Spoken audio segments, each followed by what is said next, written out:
Good morning and welcome to Responding to a COVID-19 Diagnosis in the Workplace webinar. My name is Lisa Perez. I'm the CEO and founder of HBL Resources. As some of you may know, we are a full-service human resources consulting firm based here in Miramar, Florida, but we do have clients throughout the United States. Go ahead and let me know that you're here. Give me a quick chat message that you are listening and that you can see the shared screen presentation, and we'll get started as soon as I know I can be seen and heard. I will be turning off my camera, but audio should be clear. So go ahead and get into that chat window and let me know that you can see and hear me. Thumbs up. Emoji smile. Hey there, Jose, I see you typing. Thank you for that. Awesome. Just give me a thumbs up or a hello there, and glad to see you there. Excellent. Excellent.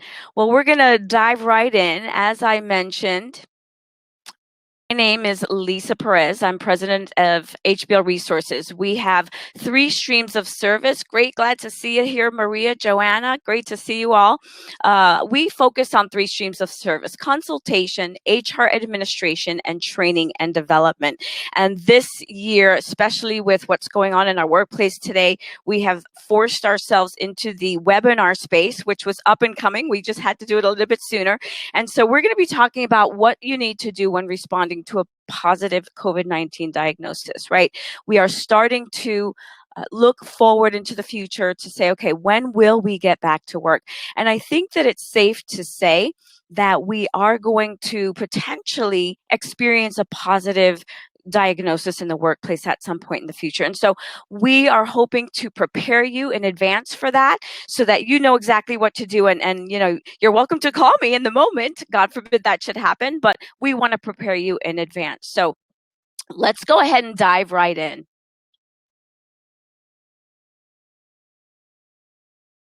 With a COVID-19 diagnosis, the first thing you want to know is that your responsibility is to keep your employees safe in the workplace, right?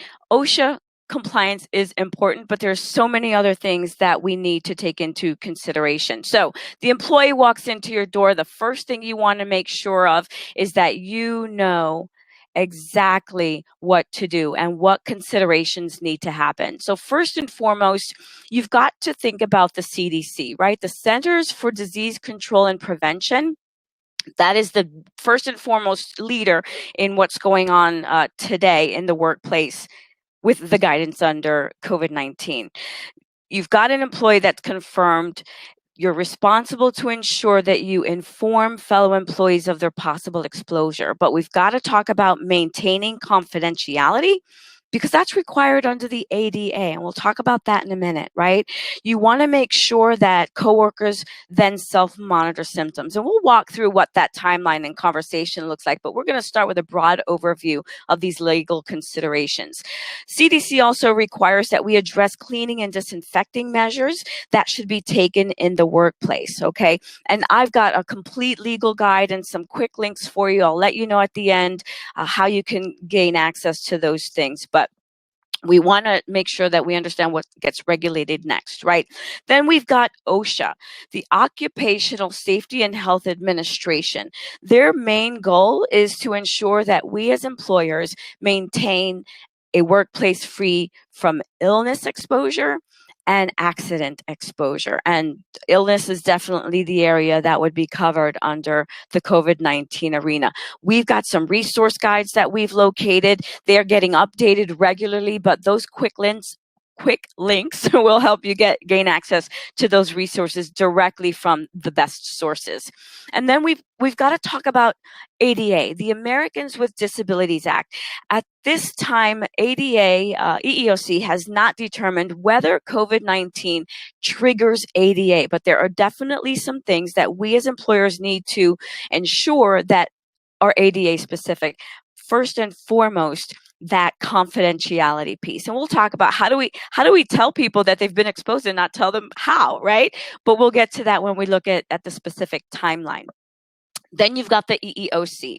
The EEOC was quiet in the first few weeks of this breakout, this recent situation that we've had.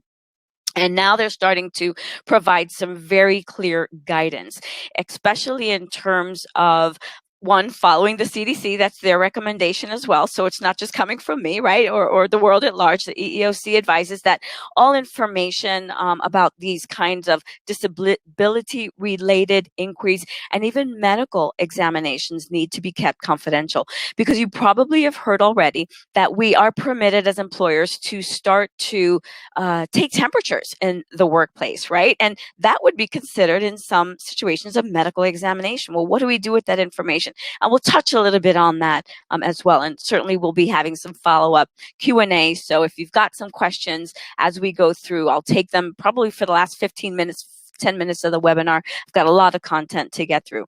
So the EEOC's guidance is primarily ensuring that we are not treating employees discriminatorily as a result of having to take their paid sick time benefits, the family medical leave extension that we have seen, right? EFMLEA, right? Emergency Family Medical Leave Expansion Act, right? Because they've expanded it to include children's daycare centers and those providers of childcare. So it's really expanded the coverage under FMLA. So we can't discriminate because employees are taking advantage of these benefits, right, that are being written for them. So then we also want to understand that we only have a responsibility to reasonably interpret the EEOC guidance. And one of the links that I have is to the Department of Labor with at least 60 questions, right, that have been answered by the EEOC, the Department of Labor, and how all these things relate to each other. And then we've got HIPAA, the Health Insurance Portability and Accountability Act, right? HIPAA. I always call this section alphabet soup, right? There's always so many things to consider when it comes to these acronyms and letters and stuff. So the HIPAA consideration is, what employers have access to healthcare provided information. Well, what does that mean? Okay, an employee walks in, says, "Hey, I'm notifying you that I've tested positive." The employer would not necessarily be subject to HIPAA requirements here, right? That confidentiality piece. But some of you may have protected health information from your healthcare providers, from your healthcare plans. And those, when you have access to that information, that is the information, that protected health information coming from your health plans, that you do now trigger Health Insurance Portability and Accountability Act, right? So the confidentiality piece really comes from the ADA and this medical piece, not necessarily from HIPAA, unless you're getting that information from that source, that healthcare plan, healthcare information. Okay, give me a thumbs up if we've got any questions. I'm happy to answer a few as we go along if I see them in the chat, making sure that you are out there and listening, and we can interact as best as possible. Okay, so now we've got this timeline that we have to consider. What happens when that employee shows up at the door, or maybe even a phone call, right? Ideally, we'd love to see that they're calling us from home, that they're not in the workplace. Thanks, Jane. Thumbs up. I know we're all there together. So I know that I've got something I've got to do immediately, right? So let's take a look at what this timeline looks like. Immediately, you've got to figure out what's my strategy, right? And we're doing this webinar now so that you can begin that determination of strategy now. Okay, so immediately determine what your strategy is. That means, quickly determine an employee to leave the workplace, right? Maybe they just came back from a doctor's visit, right? And they just didn't think to go home first. They came in to work first. So we want to make sure that we have a strategy for them to leave. You want to immediately get them out of, the general area and find an office that you can go to, that you can be alone and private with that individual, right? We want to make sure that we consider how to handle the situation, avoid exposure to others, but protect the dignity and privacy of that individual.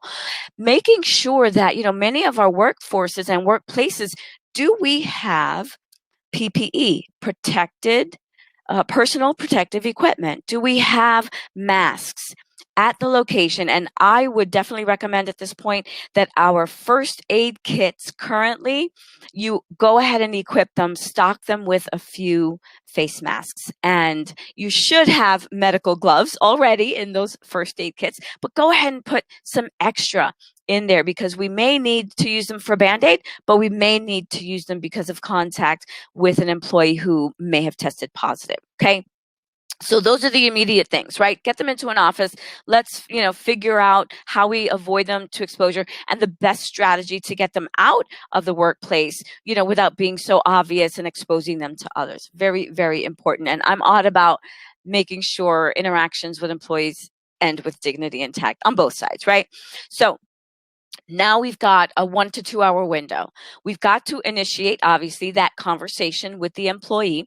And we're going to walk you through some of the things that you should be asking during that conversation. So that's why that asterisk is there. We're going to go ahead and cover that a little bit later. So you want to make sure that you meet with key individuals. Who is the employee's manager, supervisor? Do you have a human resources designee, right? Get them on the phone. And if you don't have one and you think you need one, we are happy to be that resource for you. Assess whether to send all the employee home for the day or to close. Where did the employee work? Who may they have come into contact with? And then, having this conversation is assuming that the employee is medically able to participate, right? If they called from the hospital or a loved one's called from the hospital and they've been infected and quickly responded to the illness, then you want to take those things into consideration. But these are the types of things we want to do within that immediacy, right?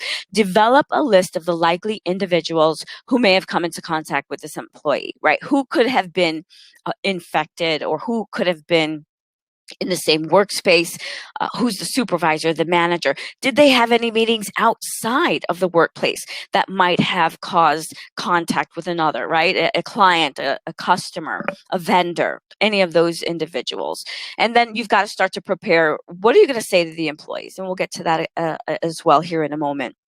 We've got some sample notices that we can provide you, sample letters to employees, the whole 9 yards. We've got you covered here. So determine the compensation to that individual, right? Are they now eligible? And it would be safe to say that they would be eligible for the emergency paid sick leave, right? If you're an employer, 500 employees or less, you are covered. There are some caveats for small businesses under 50, but I think the threshold's going to be so high. Get ready to pay that. EPSLA is what we call it, right? Emergency paid sick leave. The A means for the act, right? Identify the person who is going to arrange for the cleaning and disinfecting of the location, right? And if you've got a commercial, printing company and the employees there in the production area, comes and goes through that space, doesn't really come into contact with your front office, your main entrance, any of those kinds of things. Keep those things into consideration, but I would err on the side of caution and have the entire facility disinfected with your commercial cleaning company, okay? Assign individuals to implement the response plan, right? Because you can't take it all on your own. There's a couple of moving parts here, so you want to make sure that you can delegate particular people to go ahead and manage that situation. So you also want to make sure that you're doing all of this within CDC guidelines. CDC has some guidance on cleaning and disinfecting. They've got some coordinated efforts with the EEOC on how to handle someone's workplace, right? Because you can't go, touching everybody's things and getting rid of everything. We want to make sure that we are going in accordance with both those regulation body. So that's a lot to do in the first couple hours. Let's take a look as things progress. What do we need to do next? The next thing is you want to assess the work impact of either the employees leaving the facility, right? Because they obviously had things that they were working on, that they were doing. Who is going to maintain that once we reopen the facility? And that might be in a day or two, right? After the disinfecting, to go ahead and maintain business continuity. So determine who can work remotely, right? We've probably already figured that out, right? We're a little bit behind that. And we did do a podcast on managing remote workers. I'll share that after this to those who attended today so that you can get some insight on the continuation of managing remote workers. So you want to execute your communication plan for the coworkers and others that may have come into contact with the infected individual. And again, we will get to that here at the latter part of this webinar. You want to communicate about the closure of the facility. When will they anticipate returning to work? My recommendation to my clients has been to communicate on a weekly basis. We have seen how this situation has changed hour by hour, right? Day by day. So I recommend that employers check in with their employees on Thursday or Friday so that they know what's happening the following week, right? You can't say, oh, you're being furloughed and we'll, call you in 12 weeks. Well, things could change drastically in 12 weeks. And, while I'm not going to go off to Puerto Rico and be on the beach anytime soon during this furlough, I definitely think it's best to do week by week so that you can pivot and shift and get back to work or provide work, remote work arrangements and things of that nature on an ongoing basis. You want to make sure that per CDC guidelines, you're coordinating if you are a facility that needs to coordinate with state and local officials, right? We see that there are organizations out there that want to have gatherings and do specific things to maintain the community that we have, right? We want to make sure that we're doing all of those things in accordance with state and local health officials. So keep those things in mind. Call your local chamber. We are sponsored today by not only HBL Resources, but the Miramar Pembroke Pines Regional Chamber of Commerce. They are a huge resource. If you are not a member, then you definitely need to reconsider because they are putting out some great content. Not just this one, a lot more going forward. So definitely get in touch with me on that so we can put you in touch with them as a great resource for your business. Then you want to make sure that, if it's applicable, do you need to release a media statement, right? This might be for larger employers, things of that nature. Has there been a mass closing or things of that nature that you want to consider? May not apply to most employers, but you definitely want to consider that as a possibility, right? And media today could be social media, right? That may mean you're closed for the next 2 days. Your clients and customers and guests didn't know that. Get the word out via that social media that says, hey, we know you had a reservation, but guess what? We can't house you, or whatever the case may be. Prepare a statement for customers, vendors, business associates, because again, business continuity is important. You want to make sure that your customers who are supposed to pick up that item yesterday know that you've been closed or you will be closed. So you've got to get ahead of what your workforce looks like, what your customer relations looks like, so that you can respond to any customer, vendor, or business associate needs. And then make sure that you're confirming arrangements for your cleaning, your disinfecting. We have great resources with the chamber. I personally have a commercial cleaner that I recommend that are, in compliance with CDC guidelines, because that's a big deal. Now, I know that these links are huge.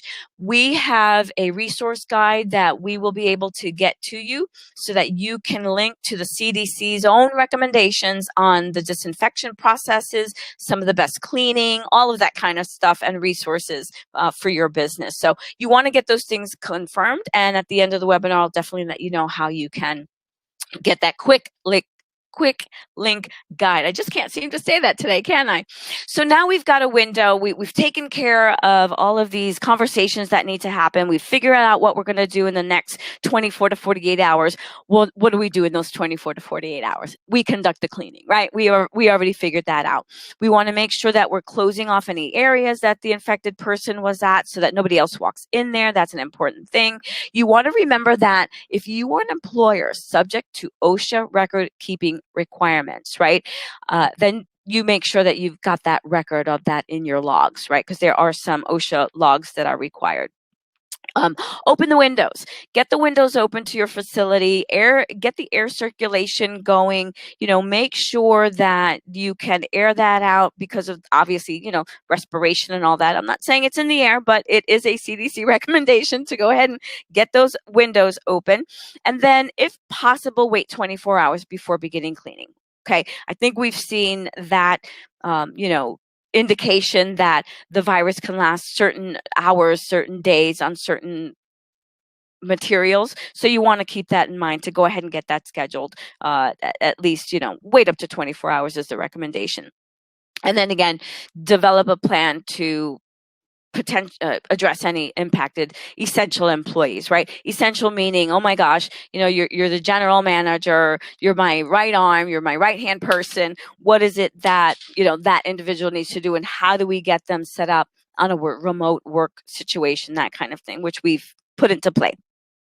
Okay, develop the plan for compensation of the impacted employees, right? Are they going to be able to use their sick time, their vacation time to offset any of the 2 days that you might be closed? What are their benefits that they have? And the Emergency Paid Sick Leave Act. There's another webinar that you can tap into that I did with a dear CPA colleague, my colleague and CPA, Michael Bayeri, to talk about those benefits and how they coordinate for your businesses. So listen on that one for any questions on how that works and who's eligible and all of that kind of stuff. So how will they be impacted financially, right? We also have a resource guide on our hblresources.com/COVID-19 resource page on employees who might be impacted long term, like a layoff or a furlough, right? Because those are some things that you need to prepare for. So that's another resource guide, but we'll get to that as well. And then, are you going to be pre-screening when they come back, right? When the employees remain asymptomatic, are we going to pre-screen them and start taking temperatures? What are the repercussions of that? Do we have a policy? How are you going to monitor employee symptoms, right? Are you going to enforce masks and social distancing in the workplace? And then, of course, what is your plan to disinfect on a regular basis? If employees have symptoms, be prepared to send them home immediately and clean and disinfect their work areas as well. Developing a plan to address the impact on production of goods, services to customers, all of those things need to also be considered. So I know that was a lot, and we're only 24 hours into it. There's definitely some more that we want to address within the next day or two after the diagnosis, but I'd love to stop here for a minute and take a look. I've had a lot going on in the chat, so let me take a look. Jane, I see you. Great to see you too. Kara, let's see. Do I need, so any chance we will be receiving a recording? Absolutely. We'll be following up with everyone and posting this on our social media, so you can link to the recording of this one as well as another webinar that we did on the PPP and all the acronyms on the financial side of how do we afford all this, right? So would love to hear if there are any questions out there at this time. Okay. Great, no questions. Okay, so we will continue. So now we've got the next step, right? What happens within the next 72 hours, right? So we want to, again, prepare a plan for the diagnosed employee to return to work, right? At some point, we want to know what that plan is and who else might be having to stay away for a while, and when do they come back? Do they come back, or have you figured out a way to have them working remotely, right? So prepare that plan for the diagnosed employee to return to work, right? The CDC guidelines can be very, very helpful. And again, we've got some resource guides because these are very, very complicated. And you've got to be very clear. If they're symptomatic with a positive diagnosis, obviously they need to be excluded from work until at least 3 days past their recovery. That is as of the recording of this webinar. That is the current CDC recommendation, okay? And then at least 7 days have passed since their symptoms have, first appeared. So if they're asymptomatic, then you can basically have them excluded from work until 10 days after they've passed since the date of the first positive test. So there's a lot there. Returning employees need to be, have PPE, right? Personal protective equipment, face masks, hand sanitizer, right? We've seen that as a major deal right now. Gloves in the workplace, so that if they feel they need those things, that they can have that. And will you be requiring it or not, right? And again, we want to look at state and local level to see what are the requirements there. As of this recording, there has been some mandate to wear those masks outside, right, in public spaces, in your grocery stores and things of that nature. We want to always make sure that we are in compliance with that. So, can you believe it? We're only like a day or so into this. And what needs to happen next is let's take a look at what those conversations with our employees look like. What do I say? If you've ever been in any of my training before, I'm really passionate about skilling and equipping you on what to say, not just the theory, right? But actually the how to. So let's say we've got them in the office now. We've taken care that they are not anywhere near anybody who can, create additional infection.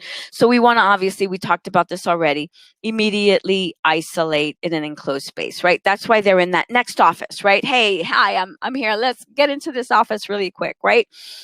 So conference rooms, office spaces, that tends to work fine. Typically, our conference rooms, aren't always in use. So that is the most likely. But if your conference room is way in the back of the building, then you may not want to walk the employee through. So find the closest area to have that discussion.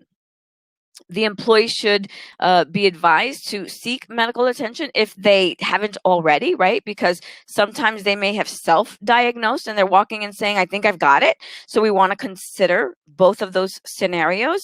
And then you want to obviously thank them for letting you know, right? A lot of employees, they may be worried they'll lose their job, they won't be able to work. How will they, get income if they have it, or, and if they have been diagnosed definitively.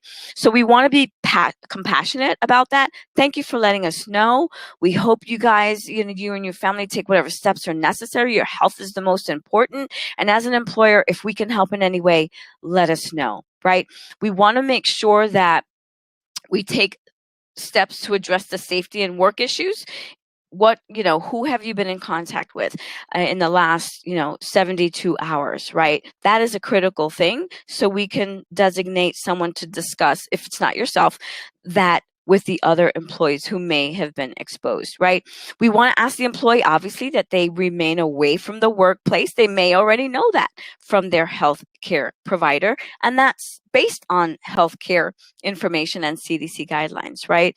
We want to make sure that they are encouraged to continue home isolation according to the CDC's guidelines. And again, I have that resource guide. We can get that directly to you in the quick links guide that we have. We want to make sure that any personal issues are taken care of, okay? Is there anything in your office space that you need to take home with you, right? Maybe they have, I don't know, who knows what people keep in their desks and workspaces anymore. But make sure that you address that, right? Is there anything that we need to get from you in your personal area? What personal property? Is there anything that we can do to be helpful, right? And here's where you can volunteer the information about the paid sick leave benefits that they have. And if you haven't seen it already, in one of our e-newsletters, there's already a poster that you have to add to the posters in the workplace outlining the Emergency Family Medical Leave Expansion Act, as well as the Emergency Paid Sick Leave Act. So you want to make sure to get those resources posted because that's a new requirement. So what benefits do they have? Will they be eligible for these benefits? What about their health insurance? Is that going to continue? And obviously, if they're still currently employed, of course, that's going to continue. If they have a shared cost, of course, they have to continue those shared costs. All of these things should happen. And you need to converse with the employee about that, at least in a bullet point fashion, so that you can give that employee peace of mind. And then if you have to follow up later when you get them off site, off the property, and go through things in a little bit more detail, obviously that's fine, because you've got to consider your health as well. What work issues do we need to address for them, right? Who have you been in contact with? Have you had any meetings outside of workplace? What work do you have right now that we need to consider continuity for? What projects do you have? And who is the best person to designate that to, right? Who's the number 2 in your area? Have you done enough in your succession planning within your organizations to ensure that, if something happens, I do have someone else who can take on that responsibility? And for us small employers, that's critical, right? You never know when one of your employees may not be there anymore. Who are you ensuring can continue that workload? So cross-training is critical. If you haven't done it already, this might be that call to action. Then we want to look at, what does the employee's workload look like for the next 2 weeks, right? Because they're going to be out for at least that long. We want to make sure that we've got our crystal ball and look into that future a little bit, because again, business continuity is important. We've already taken quite a hit in the last month or so in terms of the productivity in our workplaces. We want to make sure that in the future, when we do start to open up, get people back into the workforce, that we have less business interruption as possible. So does the employee have any meetings scheduled that may not be on their calendar? Where is their laptop? Can get that and let them take that with them? Will they be able to work remotely, or are they maybe a production worker who, you can't make signs at home, right? That's just the reality. So, determining that, and that's obviously part of what your plan needs to be now. What if every, think about, if employee A left, what's the plan? If employee B left, what's the plan, right? Because every employee's workload and ability to work remotely is going to be different, right? So have that plan in place. Again, who do you recommend to tackle these upcoming projects? Is this employee essential versus non-essential? Because there are some triggers around the FMLA piece that would potentially come into play here if they were to be out of work for emergency family medical leave or COVID-19 diagnosis. So you want to look at that coordination of legislation, right? And then you also want to make sure, we've already talked about the cross-training, who else can do this job. Other considerations are important in that you want to assess the contact with others, right? Who do I need to talk to?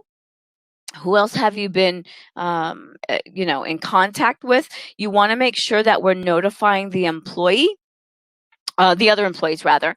Let the coworkers, customers, business partners know that they may have come in contact with someone who's had a positive diagnosis, again, without identifying the employee by name. That is a critical thing. Although some individuals may provide the voluntary identification, and that's something that you can certainly ask. If your employee does indicate that she or he consents to disclosure of their identity, then you're good to go. I would get that in writing. That's why we have some sample notices on a resource guide that we're building out, so that you can have this conversation in writing, because everything is a whirlwind, right? Everything is spinning in your head. Everything is spinning in your employee's head. And to be able to look at a document that's been given to them that kind of outlines that conversation, yes, you'll be able to work from home. Here's how often you need to follow up.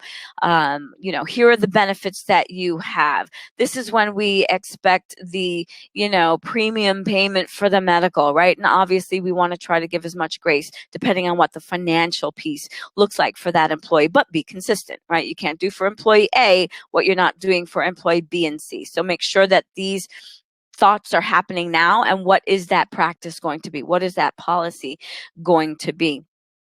You want to make sure that when you're assessing the contact with others, that you indicate, whether or not they've been exposed. Are they a remote worker, a potential remote worker? That's important. I mean, if I'm you, I'm putting a roster of all of my employees together today, and I'm listing, are they a remote worker possibility?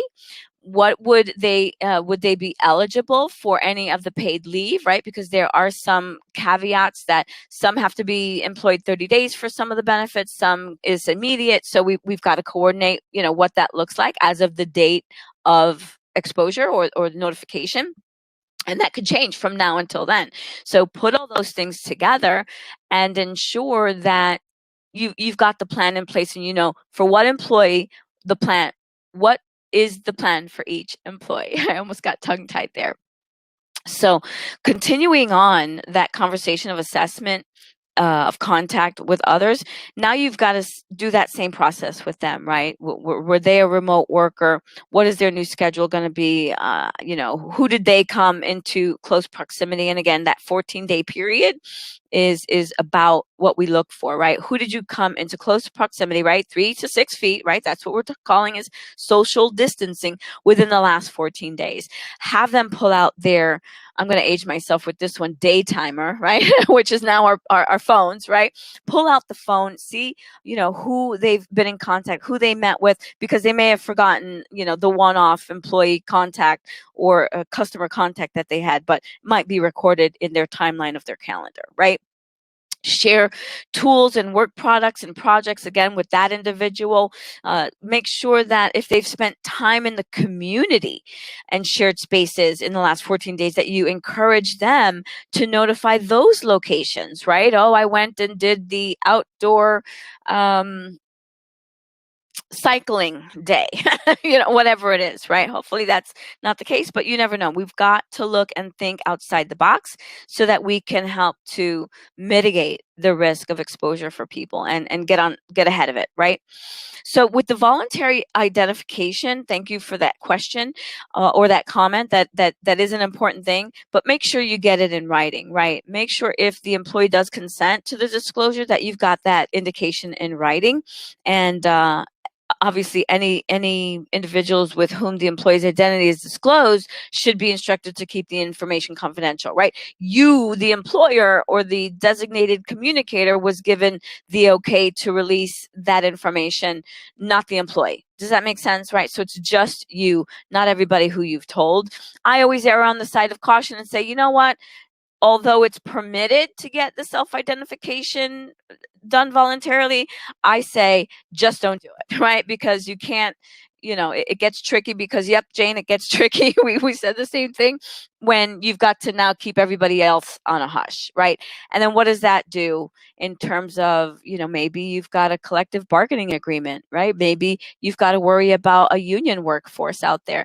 They have the right to talk about the nature of their pay, employment, working conditions meaning anything covered under OSHA. So it gets a little sticky, although you can do it.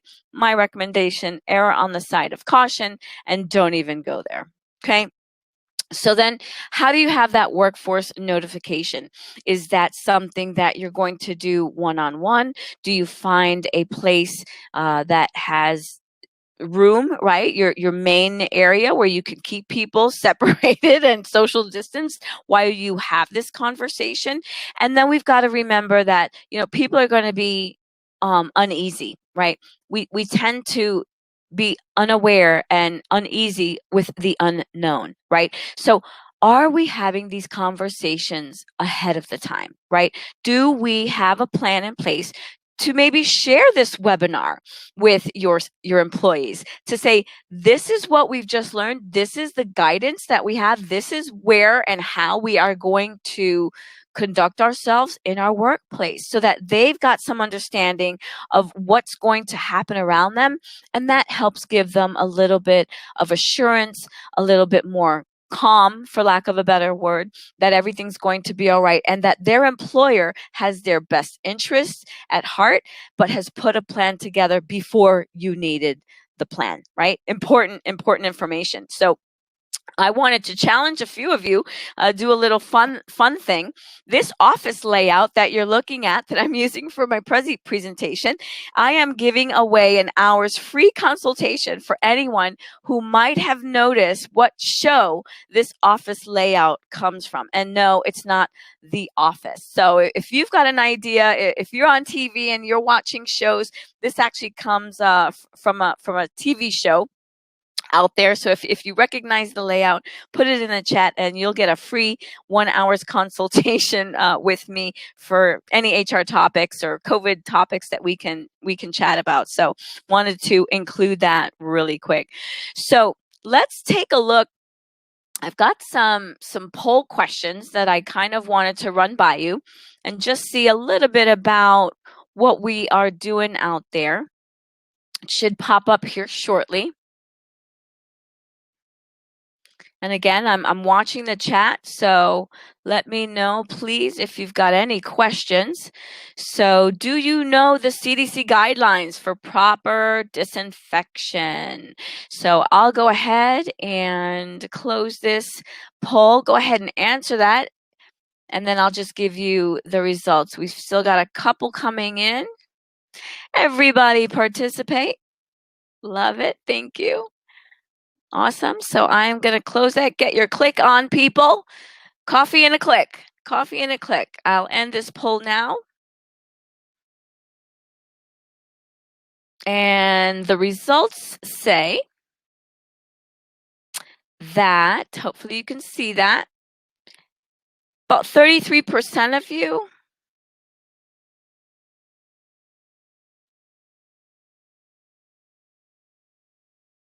excellent. About 33% say that they do.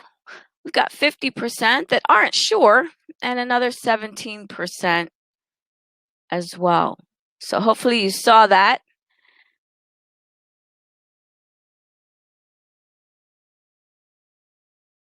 And we'll get back to our presentation. So that's interesting, right? And as a result of this webinar, we will be providing a quick links file. I'll share that with you in a moment to ensure that you do have those resources in the workplace. We've got a sample notification to customers. I'm working on a resource guide really pretty much as we speak. I anticipate it should be ready by Monday, and I'll give you an idea of how you can get that complimentary. So a sample notification to customers, a sample notification to employee, and a sample notification to your workplace, as well as a sample media notice. So definitely something that you want to consider. Now, I've got a couple of documents that I kind of wanted to share with you. Let's see where we are. And a way that we can get you some resources. So these are some ways that you can get additional resources. So if you pull out that cell phone and text COVID to that number there, 415-528-7403, you will receive the quick links resource guide. That resource guide will provide, it's a quick 2-pager, and the first page is the cover page, right? That will provide you CDC's guidelines on exposure, disinfection, particularly. Let me see if I can pull that guide up and share that with you as well, so you know exactly which links we're talking about. And I will share this with you as well. Let's see.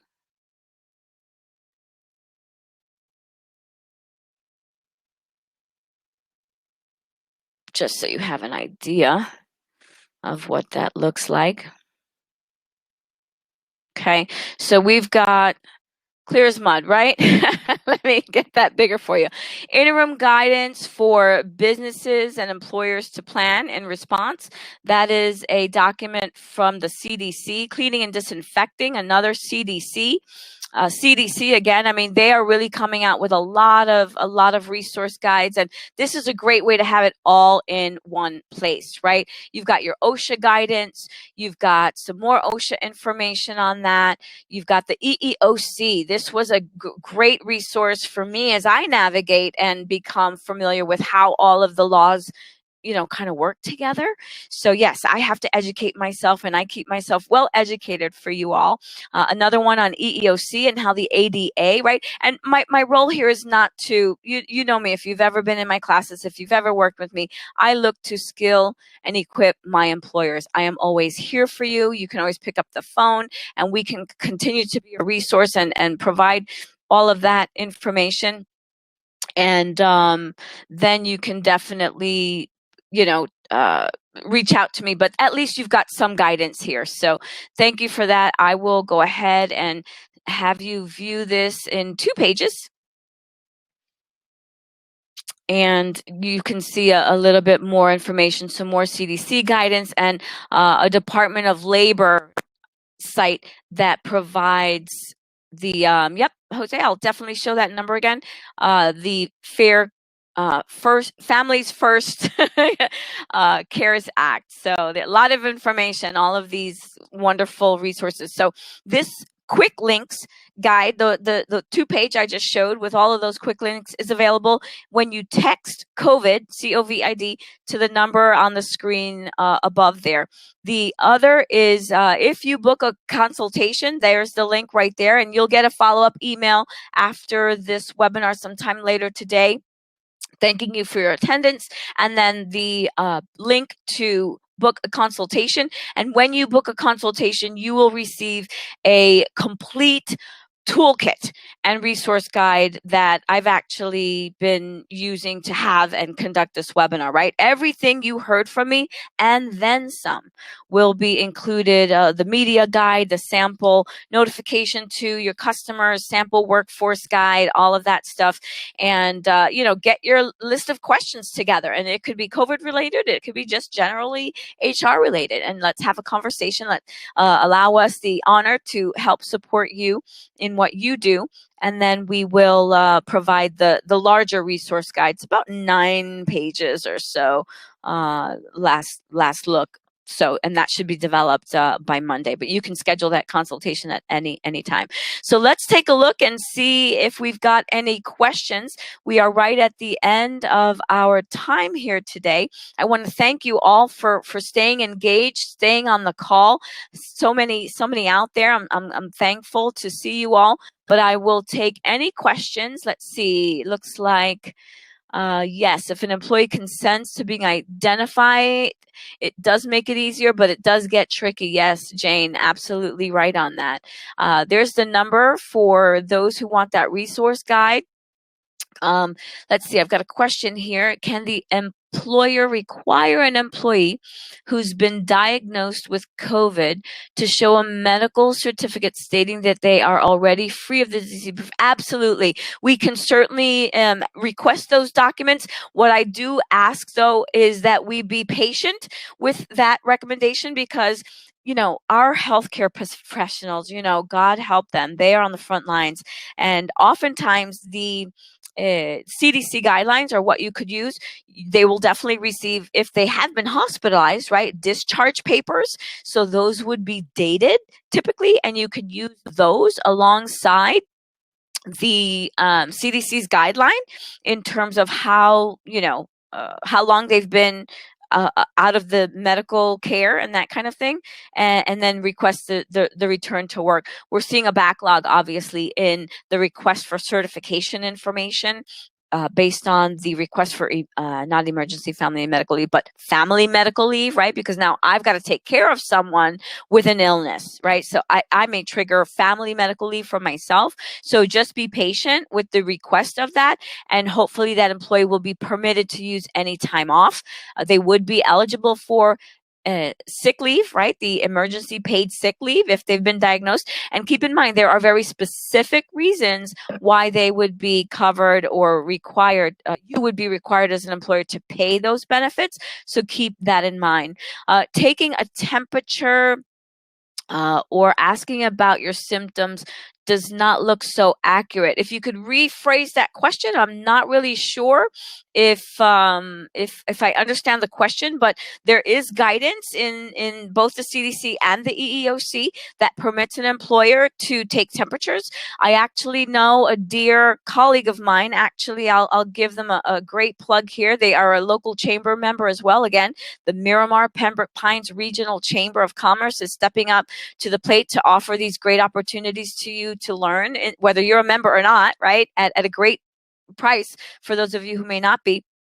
But they are ISI, Indemnity Security Investigations. They actually have I just saw it like 2 days ago on their social media, a technology or I don't know what it is. It almost looks like a camera phone that will actually scan someone's temperature with this scanner thing. Again, it looks like a cell phone. But keep in mind, temperature reads are not the only thing that will give you an indication that the employee may or may not be ill with COVID, right? That's really not the only indicator. There are so many other symptoms. That's just one of several. That's just one indicator. So let's see. What is the recommendation about employer taking EE's temperature? Great question, Joanna. And the CDC has some very clear guidelines about that. Keeping in mind, it's, again, not the only indicator, but the EEOC also has some great resources on that. And that COVID, if you text COVID, Joanna, to that number, the quick links guide will give you that exact answer, but there's some very specific things. And it's generally the same thing, right? You can't test just one set of employees. You've got to test all, right? We want to make sure that we are not doing anything discriminatorily in our workplaces, and especially with COVID-19. If you test one, you must test all. What does that policy look like? What are you going to do if they do have a, what's normal, 96 point something? Well, what are you going to do if they have a 98? You've got to be prepared with a policy in place to address all of those questions. But there is the permission. We are permitted, according to the CDC and the EEOC, to do temperature take. Hopefully that answers your question. I'm not sure what the recommendation piece is, but obviously it would be before they enter the workplace, that kind of thing. So it's like punching in, right? Punch in and here's the thermometer. So, but again, not the only indicator. So the question is, in the private sector, can the employer deny paying paid time off due to financial crisis? So that's a really big question, and one that coordinates with a couple of things, Jose.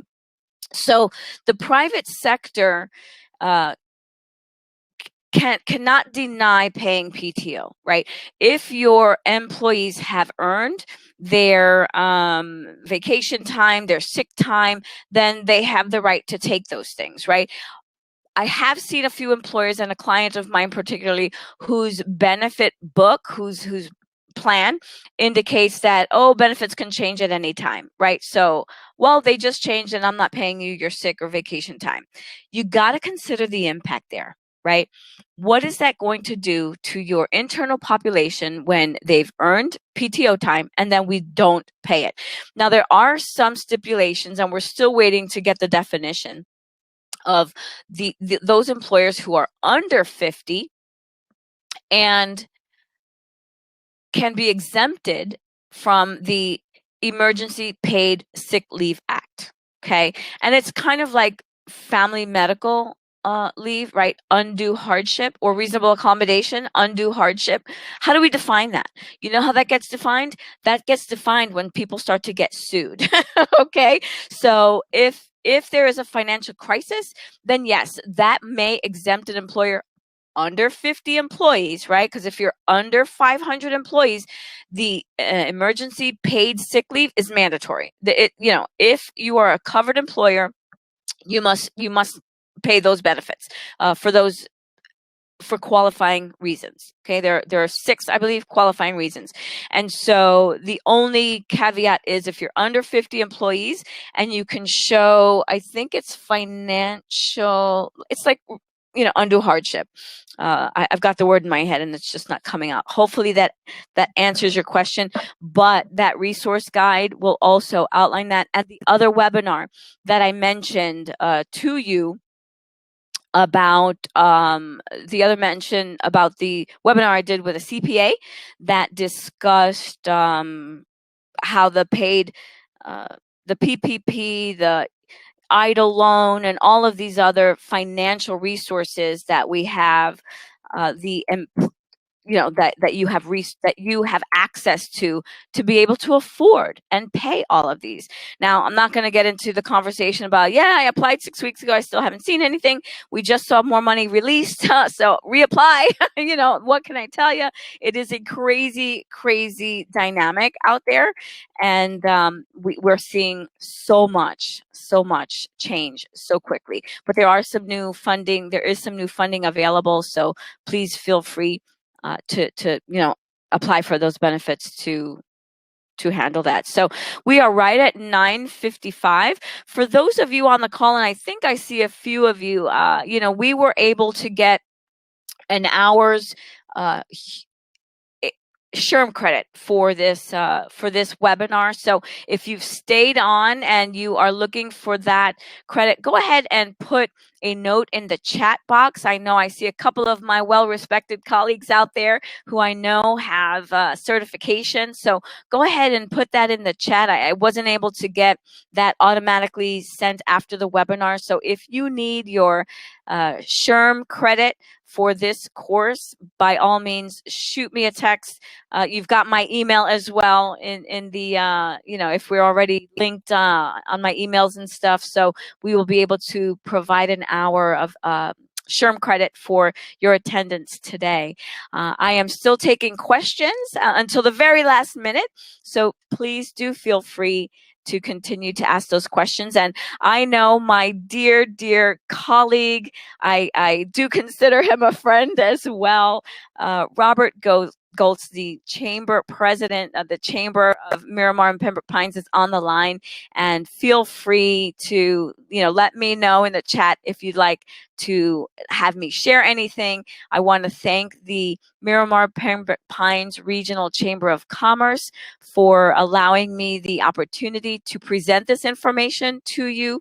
It will be an evergreen webinar that you will be able to access again and again, I believe, through a chamber resource that they'll be putting together. I'll also do that as well on our website and our COVID-19 resource page available on our website. And if you're not on our newsletter, texting that COVID, if you're not already in our newsletter, that will eventually invite you for that subscription as well. And so you will continue to get some guides. Normally our newsletters only sent twice a month, but in light of the current workforce dynamic, we've probably been sending 2 a week. As things come out, we've got resource guides on how to have these conversations with your employee if you've got to furlough or lay off. I've been through that. I was the HR director at the Fontainebleau in Miami Beach during the 9/11 attacks, 218, I'll never forget the number, layoffs later. I had to coordinate that massive event. So I understand, I've been there, I can empathize and relate to what might be going on in the workplaces out there. Allow us to be a benefit and a resource to you all. With that, I am right at 9:58. It has certainly been a pleasure to provide you all with this information. If there is anything that I or my firm can do to meet your needs during this time, please do give us that opportunity to do so. I'll still take any questions, and we'll turn off our recording at this time and still take questions. Would love to connect with any of you digitally on my social media pages. We're trying to really be a resource for everyone at this time. Thank you all for your time this morning. And again, HBL Resources is here for you.